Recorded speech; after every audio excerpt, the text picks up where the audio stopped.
যে তোকে 1 তালাক 2 তালাক 3 তালাক দিয়ে দিলাম, 22 তালাক দিয়ে দিলাম, এই মুহূর্তে ঘর থেকে বের হয়ে যা। বলে আমাদের সমাজে আমরা অনেক মানুষ দেখি এমন, যে মানুষগুলো ইসলামকে অনেক বেশি মানতে চায়, কিন্তু মানার ক্ষেত্রে অনেক সময় তারা তাদের সীমাটা কতটুকু ভিতরে মানবে এটা তারা বুঝতে পারে না। কিন্তু সে প্র্যাকটিসিং মুসলিম হতে চায়, ইসলামিক আইন সে মানতে চায়, কিন্তু নিজের ভিতরে তার প্রতি কন্ট্রোলিং পাওয়ার, নিজেকে সে কন্ট্রোল করতে পারে না। ধরেন আমাদের সমাজে হরহামেশা আমরা দেখি যে তালাকের যে ফতোয়াগুলো রয়েছে, আমাদের সমাজের স্বামী তার স্ত্রীর সাথে বনিবনা না হলে ধীরিম 1 তালাক 2 তালাক 3 তালাক দিয়ে দিচ্ছে। আবার সে কোনো বাজ বিচার না করি, কোনো জ্ঞান না খাটিয়েই ধীরিম 3 তালাক বলে ফেললো, যে তোকে 1 তালাক 2 তালাক 3 তালাক দিয়ে দিলাম, 22 তালাক দিয়ে দিলাম, এই মুহূর্তে ঘর থেকে বের হয়ে যা। 2-1 ঘন্টা পরে যখন রাগটা তার কমে গেল, তখন কিন্তু সে হাওতার শুরু করে দিল, অথবা স্ত্রীও কান্নাকাটি শুরু করে দিল, যাই আমাকে কি করলো। তাহলে আপনি মুসলমান হিসেবেই কিন্তু আপনি তালাকটা দিলেন। আপনি কিন্তু নিজেকে মুসলমান দাবি করেন, এই জন্য আপনি ধীরিম 1 তালাক 2 তালাক 3 তালাক বলে দিলেন। কিন্তু শরীয়ত আপনাকে কতটুকু সীমা দিয়েছে, কতটুকু করতে বলেছে।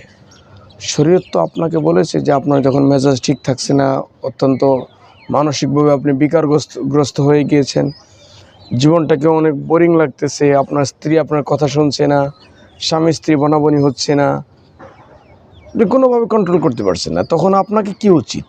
আপনাকে উচিত, আপনি যদি তালাকই দিতে চান সত্যি, তাহলে 1 তালাক আপনি দেওয়ার পারমিশন রাখেন।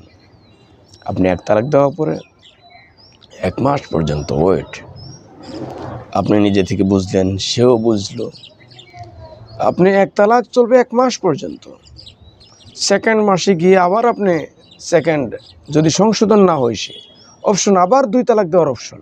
চিন্তা করেন, আপনাকে 2 মাস পর্যন্ত এভাবে আপনাকে ট্রাই করতে হবে। চিন্তা করেন, 3rd অপশনে গিয়ে আপনি 3 তালাক বলতে পারেন। কিন্তু আমরা ধীরিম যে একই সাথে 3টা তালাক দিয়ে দিলাম একদিনের ভিতরে। এই মেয়েটাকে, এই স্ত্রীটাকে আমি বোঝার কোনো সক্ষমতা, টাইম দিলাম না, তাকে একটু বিবেচনা করার, তাকে সংশোধন হওয়ার, তাকে ফেরত আসার আমি কোনো সুযোগ তাকে দিলাম না।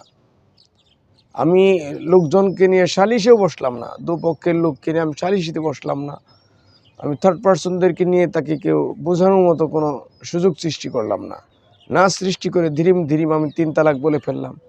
এটা তো ইসলাম আপনাকে সৌন্দর্যের চোখে এটা দেখে না, এটা ইসলামের সৌন্দর্য এটা নয়, এটা আমাদের পরিত্যাগ করা উচিত।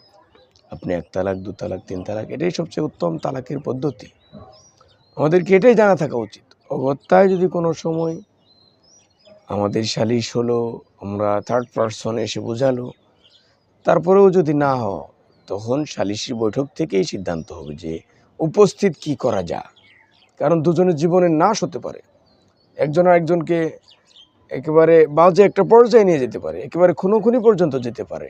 চিন্তা করেন, কেউ কাউকে সহ্য করতে পারছে না, একেবারেই নিরুপায় হয়ে গেলে তখনকে আপনাকে 3 তালাক দেওয়ার ব্যাপারে হাদিসে আপনাকে পারমিশন দেওয়া হয়েছে। কিন্তু আপনি যখন তখন 3 তালাক বলে ফেলেন, এরপরে আবার তওবা করে আপনি অন্য আলেমদের কাছ থেকে ফতোয়া নিয়ে এই যে একটা রিটার্ন করা, এই কামব্যাক করা, এটা তো ইসলামী শরীয়ত আপনাকে সৌন্দর্যের চোখে দেখে না।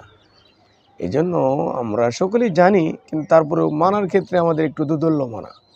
আপনাকে ইসলাম যে সৌন্দর্য দিয়েছে, ওটাকে আমাদের কভার করা উচিত।